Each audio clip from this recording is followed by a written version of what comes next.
ಆಕಾಶವಾಣಿ ಪ್ರದೇಶ ಸಮಾಚಾರ ಓದುತ್ತಿರುವವರು ಹರ್ಷವರ್ಧನ್ ಶೀಲ್ವಂತ್.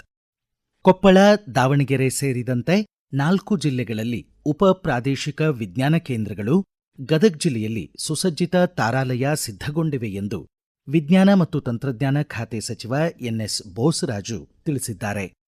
ರಾಯಚೂರು ಉಪ ಪ್ರಾದೇಶಿಕ ವಿಜ್ಞಾನ ಕೇಂದ್ರವನ್ನು ಮೇಲ್ದರ್ಜೆಗೇರಿಸುವ ಕಾರ್ಯ ಮತ್ತು ರಾಜ್ಯದ 8 ಜಿಲ್ಲೆಗಳಲ್ಲಿ ಹೊಸ ವಿಜ್ಞಾನ ಕೇಂದ್ರಗಳು ಹಾಗೂ 4 ಜಿಲ್ಲೆಗಳಲ್ಲಿ ತಾರಾಲಯ ಸ್ಥಾಪನೆಯ ಕಾರ್ಯ ಪ್ರಗತಿಯಲ್ಲಿದೆ ಎಂದಿದ್ದಾರೆ. ವಿಜ್ಞಾನ ಕ್ಷೇತ್ರದಲ್ಲಿ ಮಹಿಳೆಯರು ವಿಕಸಿತ ಭಾರತದ ವೇಗವರ್ಧಕರು ಎಂಬ ಧ್ಯೇಯದೊಂದಿಗೆ ಇಂದು ನಾಡಿನಾದ್ಯಂತ ರಾಷ್ಟ್ರೀಯ ವಿಜ್ಞಾನ ದಿನ ಆಚರಿಸಲಾಗುತ್ತಿದೆ.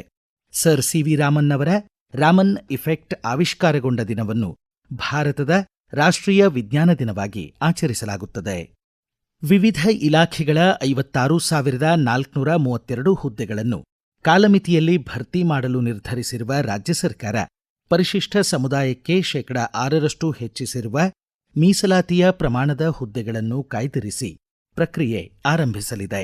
ಖಾಲಿ ಹುದ್ದೆಗಳ ನೇಮಕಾತಿಯನ್ನು 30 ದಿನದೊಳಗೆ ಪೂರೈಸುವ ಬಗ್ಗೆ ಸಚಿವ ಸಂಪುಟ ನಿರ್ಧರಿಸಿದೆ. ಪ್ರಕೃತಿ ವಿಕೋಪದಿಂದ ಬೆಳೆ ನಷ್ಟವಾದರೆ ಫಸಲು ಕಳೆದುಕೊಂಡ ರೈತರಿಗೆ ಮಾತ್ರವಲ್ಲದೆ ಒಂದು ಗ್ರಾಮ ವ್ಯಾಪ್ತಿಯನ್ನು ಘಟಕವಾಗಿ ಪರಿಗಣಿಸಿ ಬೆಳೆ ವಿಮೆ ಅಡಿ ಹೆಸರು ನೋಂದಾಯಿಸಿದ ಎಲ್ಲ ರೈತರಿಗೂ ಪರಿಹಾರ ನೀಡುವ ಹೊಸ ವ್ಯವಸ್ಥೆಯನ್ನು ರಾಜ್ಯ ಸರ್ಕಾರ ಜಾರಿಗೆ ತರಲಿದೆ. ಸಂಸದೀಯ ವ್ಯವಹಾರಗಳ ಖಾತೆ ಸಚಿವ ಎಚ್.ಕೆ. ಪಾಟೀಲ್ ಮಾಹಿತಿ ನೀಡಿ 2026-27ನೇ ಸಾಲಿನಿಂದ ರಾಜ್ಯದಲ್ಲಿ ಕರ್ನಾಟಕ ರೈತ ಸುರಕ್ಷಾ ಪ್ರಧಾನಮಂತ್ರಿ ಬೆಳೆ ವಿಮೆ ಯೋಜನೆಯನ್ನು ಕಂಪ್ಲೀಟ್ ರಿಸ್ಕ್ ಟ್ರಾನ್ಸ್ಫರ್ ಮೆಕ್ಯಾನಿಸಂ ಮಾದರಿಯಲ್ಲಿ ಅನುಷ್ಠಾನಗೊಳಿಸಲಾಗುವುದು ಎಂದರು. ಯಾದಗಿರಿ ಜಿಲ್ಲೆಯಲ್ಲಿ ಕುಡಿಯುವ ನೀರಿನ ಸಮಸ್ಯೆಯ ದೂರುಗಳಿಗೆ ತ್ವರಿತ ಕ್ರಮ ಕೈಗೊಳ್ಳಲು ಸಹಾಯವಾಣಿ ಆರಂಭಿಸಲಾಗಿದೆ ಎಂದು ಯಾದಗಿರಿ ಜಿಲ್ಲಾ ಪಂಚಾಯಿತಿ ಸಿಇಒ ಲವೀಶ್ ವರಡಿಯಾ ತಿಳಿಸಿದ್ದಾರೆ. ಕೃಷಿ ಯೋಗ್ಯ ಮಣ್ಣಿನ ಫಲವತ್ತತೆ ಕಡಿಮೆಯಾಗಿದೆ, ರಾಸಾಯನಿಕಗಳ ಅತಿ ಬಳಕೆಯಿಂದ ಮುಂದಿನ ಪೀಳಿಗೆಯನ್ನು ಕಾಪಾಡಬೇಕಿದೆ ಎಂದು ಪಿರಿಯಾಪಟ್ಟಣದ ಬೀಜ ಸಂರಕ್ಷಕಿ ಪದ್ಮಮ್ಮ ಕಾಳಜಿ ವ್ಯಕ್ತಪಡಿಸಿದ್ದಾರೆ. ಮೈಸೂರಿನ ಕರ್ನಾಟಕ ರಾಜ್ಯ ಮುಕ್ತ ವಿಶ್ವವಿದ್ಯಾಲಯದ ಸಭಾಂಗಣದಲ್ಲಿ ಆಯೋಜಿತ ಕಿಸಾನ್ ಸ್ವರಾಜ್ ಸಮ್ಮೇಳನದಲ್ಲಿ ಅವರು ಮಾತನಾಡಿದರು. ಕೃಷಿಕರು ಭೂಮಿ ಮಾರಾಟ ಮಾಡಬೇಡಿ, ಒಂದು ಬಾರಿ ಹೋದ ಜಮೀನು ಮತ್ತೆ ಗಳಿಸುವುದು ಕಷ್ಟ ಎಂದು ಅವರು ಕಳಕಳಿಯ ಮನವಿ ಮಾಡಿದರು. ಹೋಳಿ ಹಬ್ಬದ ಹಿನ್ನೆಲೆ ಧಾರವಾಡ ಜಿಲ್ಲೆ ನವಲಗುಂದ ತಾಲೂಕು ಐತಿಹಾಸಿಕ ಶ್ರೀ ರಾಮಲಿಂಗ ಕಾಮದೇವರ ದರ್ಶನಕ್ಕೆ ಸಹಸ್ರಾರು ಭಕ್ತಾದಿಗಳು ರಾಜ್ಯದ ವಿವಿಧ ಮೂಲೆಗಳಿಂದ ಆಗಮಿಸಿದ್ದಾರೆ. ಇಂದು ಬೆಳಗ್ಗೆ ಪ್ರಾಣ ಪ್ರತಿಷ್ಠಾಪನೆಗೊಂಡ ರಾಮಲಿಂಗ ಕಾಮದೇವರ ದರ್ಶನ ಮಾರ್ಚ್ 4 ಬಣ್ಣದ ಓಕುಳಿಯ ಸಂಜೆಯವರೆಗೂ ಮುಂದುವರಿಯಲಿದೆ. ಮಾರ್ಚ್ 3ರಂದು ಹೋಳಿ ಹುಣ್ಣಿಮೆ ನಿಮಿತ್ತ ವಿಶೇಷ ಪೂಜಾ ಕೈಂಕರ್ಯಗಳು ನಡೆಯಲಿವೆ. ಧಾರವಾಡ ತಾಲೂಕು ರಾಯಾಪುರದ ನಿರಾಶ್ರಿತರ ಕಲ್ಯಾಣ ಕೇಂದ್ರ ಹಾಗೂ ಕಲಘಟಗಿಯ ವಿಶೇಷ ಚೇತನರಿಗೆ 20 ಗಾಲಿ ಖುರ್ಚಿಗಳು, 100 ಫಿಸಿಯೋಥೆರಪಿ ಬಾಲ್, 50ಕ್ಕೂ ಹೆಚ್ಚು ವ್ಯಾಯಾಮ ಸಾಧನಗಳನ್ನು ಜಿಲ್ಲಾಧಿಕಾರಿ ಆರ್ ಸ್ನೇಹಲ್ ವಿತರಿಸಿದರು.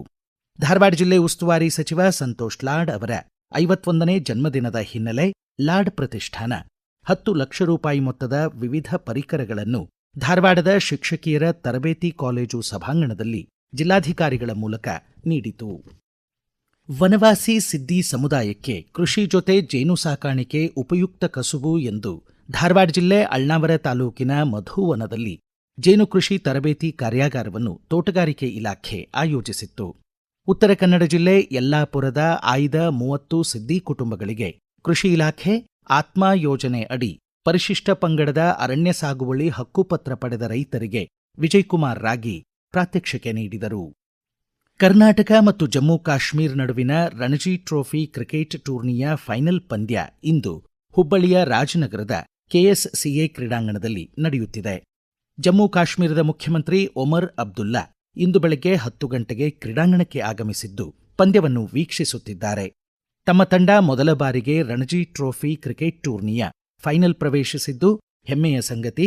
ತಮ್ಮ ತಂಡ ಟ್ರೋಫಿಯೊಂದಿಗೆ ಮರಳುವ ವಿಶ್ವಾಸವಿದೆ ಎಂದು ಹುಬ್ಬಳ್ಳಿ ವಿಮಾನ ನಿಲ್ದಾಣದಲ್ಲಿ ಅವರು ಪ್ರತಿಕ್ರಿಯಿಸಿದರು. ಡ್ರಾದತ್ತ ರಣಜಿ ಫೈನಲ್ ಟೆಸ್ಟ್ ಪಂದ್ಯ ಸಾಗುತ್ತಿದ್ದು ಮೊದಲ ಇನ್ನಿಂಗ್ಸ್ ಲೀಡ್ ಸಾಧಿಸಿದ ಹಿನ್ನೆಲೆ ರಣಜಿ ಟ್ರೋಫಿ ಕಪ್ ಜಮ್ಮು ಕಾಶ್ಮೀರ ತಂಡದ ಪಾಲಾಗಲಿದೆ. ಅಂತಿಮ ವರದಿ ಬಂದಾಗ 570 ರನ್ಗಳ ಲೀಡ್ನೊಂದಿಗೆ ಜಮ್ಮು ಕಾಶ್ಮೀರ ತಂಡ 89ನೇ ಓವರ್ನಲ್ಲಿ ಬ್ಯಾಟಿಂಗ್ ಮುಂದುವರೆಸಿದೆ.